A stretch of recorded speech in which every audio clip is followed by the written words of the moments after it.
இயேசு கிறிஸ்துவின் பிதாவாகிய தேவனுக்கு ஸ்தோத்திரம் உண்டாவதாக. இனிய காலை வேளையிலே உங்களை இந்த நிகழ்ச்சியின் வாயிலாக சந்திப்பதில் நான் பெரும் மகிழ்ச்சி அடைகிறேன்.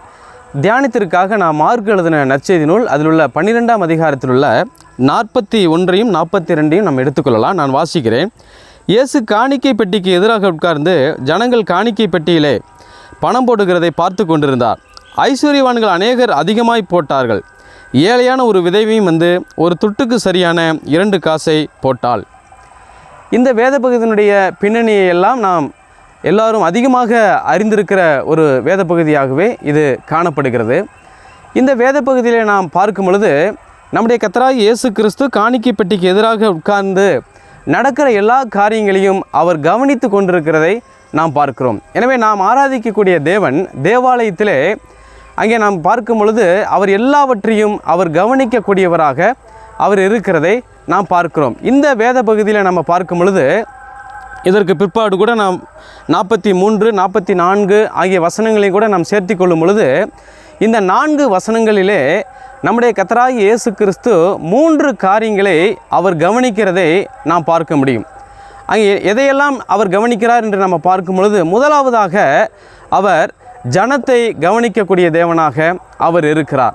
ரெண்டாவதாக அவர் பணத்தை கவனிக்கக்கூடிய தேவனாக அவர் இருக்கிறார். மூன்றாவதாக அவர்களுடைய குணத்தை கவனிக்கக்கூடிய ஆண்டவராக நம்முடைய இரட்சகர் அங்கே உட்கார்ந்து இந்த 3ஐயும் அவர் கவனிக்கிறதை நாம் பார்க்கிறோம். எனவே ரத்தின சுருக்கமாக இந்த 3 காரியங்களையும் நாம் சிந்திக்கும் பொழுது முதலாவதாக அவர் ஜனத்தை கவனிக்கக்கூடிய தெய்வமாக அங்கே அவர் அமர்ந்திருக்கிறதை நாம் பார்க்கிறோம். அதாவது இன்றைக்கெல்லாம் நாம் கவனிக்கும் பொழுது ஒரு திருச்சபையிலே உள்ளே வரக்கூடியவர்களை நாம் போதகர்கள் வந்து பணக்காரர்களை மாத்திரம்தான் அதிகம் கவனிக்கிறதை நாம் பார்க்கிறோம். அவர்களுக்கென்று ஒரு விசேஷித்த சேர் அங்கே ஒழுங்கு செய்யப்பட்டிருக்கும். ஆனால் ஏழைகளை யாரும் கண்டுகொள்ள மாட்டார்கள். ஆனால் இங்கே நம்ம பார்க்கும் பொழுது நம்முடைய போதகர், நம்முடைய கர்த்தரும் இரட்சகருமாக இருக்கிற இயேசு கிறிஸ்துவானவர் அவர் ஜனத்தை கவனிக்கக்கூடிய தேவனாக இருக்கிறார். அதிலும் பணக்காரர்களை மாத்திரமல்ல, மிக ஏழையாக இருக்கக்கூடிய அந்த ஏழை விதவியும் கூட நம்முடைய தேவன் அங்கே கவனிக்கிறதை நாம் பார்க்கிறோம். அடுத்து ரெண்டாவதாக நாம் பார்க்கும் பொழுது அங்கே அவர்கள் எவ்வளவு பணத்தை செலுத்துகிறார்கள் என்கிற நிலையிலே அவர் பணத்தையும் கூட அவர் கவனிக்கிறதையும் கூட நாம் அங்கே பார்க்கிறோம்.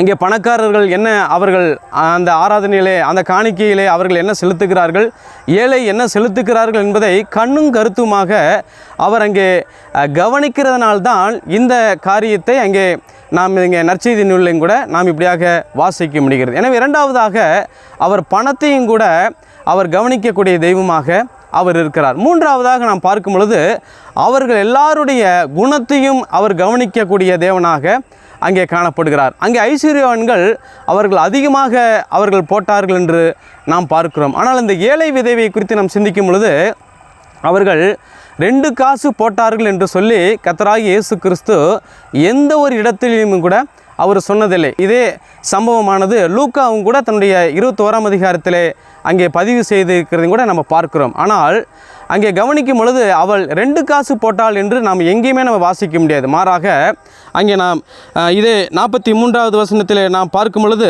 அவர் என்ன சொல்கிறார் என்று நாம் கவனிக்கும் பொழுது காணிக்கை பெட்டியிலே நாம் பார்க்கும் பொழுது அவள் அதிகமாக போட்டாள் என்று சொல்லி 43ஆம் வசனத்திலேயும் 44ஆம் வசனத்திலே தன் ஜீவனத்துக்கு உண்டாயிருந்ததெல்லாம் போட்டுவிட்டாள் என்றும் கூட அங்கே நம்ம பார்க்கிறோம். இதிலிருந்து பணக்காரர்களுடைய குணம் வந்து பார்த்திங்கன்னா இருக்கிறதிலே கொஞ்சம் அவர்கள் அதிகமாக வைத்துக்கொண்டு அவர்கள் தேவனுக்கென்று மீதியானதை கொடுத்தார்கள். ஆனால் இந்த ஏழை விதவியோ அவளுடைய குணத்தை குறித்து நம்ம பார்க்கும் பொழுது தன்னுடைய ஜீவனத்துக்கு இருந்தது எல்லாவற்றையும் அவளுடைய பையில் என்ன இருந்ததோ அதை அவள் போட்டு விட்டாள். மீதி அடுத்த நாளுக்கு அல்லது அடுத்த வேலைக்கு என்ன பண்ணுவது என்று அவள் யோசிக்கவில்லை. மாறாக தன்னுடைய விசுவாசத்தை தேவன் பேரில் வைத்தவளாக அங்கே எல்லாவற்றையும் அவள் செலுத்தினதையும் கூட நாம் பார்க்கிறோம். எனவே ஆராதனைக்கு செல்லும் பொழுது அல்லது காணிக்கைக்கு நாம் போடும் பொழுது தேவன் எல்லாவற்றையும் அவர் கவனிக்கிறார். நம்முடைய யாரெல்லாம் வருகிறார்கள், யாரெல்லாம் அங்கே காணிக்கை செலுத்துகிறார்கள், எப்படியெல்லாம் செலுத்துகிறார்கள் என்பதை